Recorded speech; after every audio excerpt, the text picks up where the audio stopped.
devil had like, okay, he might pray at 6, but my man is watching TV. He playing video games by 8:30.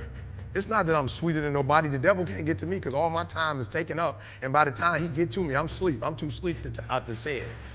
I'm just being real. 8:30, he like, Eric, you should. I'm like, bro, I'm tired. Come back to me tomorrow. You know what I'm saying? Like, tip me tomorrow, bro. I'm about to go to sleep. I'm good. I'm just tired right now. He's like, well, no, you want to? I'm like, I don't want to do that. I'm tired. Well, let's try tomorrow morning.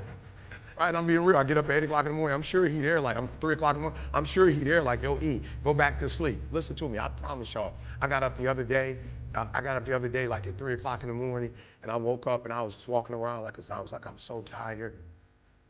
I heard the devil say, go back to sleep. I was like, yeah, you're right. I should go back to sleep. You know what I'm saying? I ain't gonna lie. I was like, bro, you wanted something. You know what I'm saying? He's like, why you getting up this early? You already #1 in the world. You're already #1 in the world, E. You already doing what you're supposed to be doing. Like, E, you've been grinding. Just go ahead, it's 3. And my body said, yo, E, what would you go back to sleep for? I said, I'm tired. My body said, you're not tired.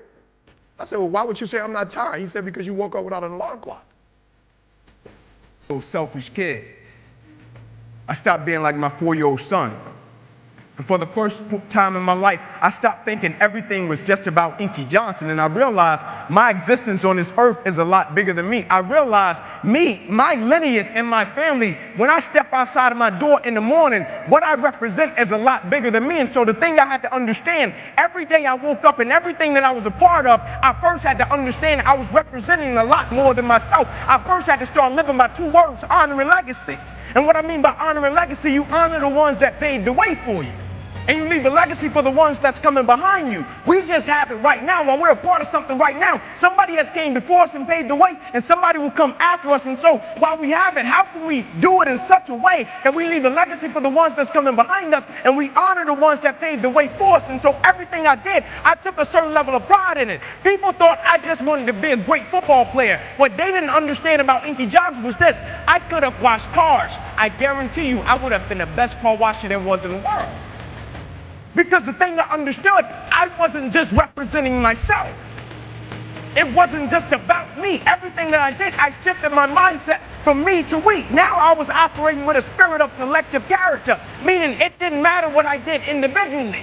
If I didn't represent my mother in the right way, it didn't matter. If I didn't represent my lineage in the right way, if I didn't represent my team in the right way, who cares what I did individually? I didn't care if we won a game and I scored 40 points individually.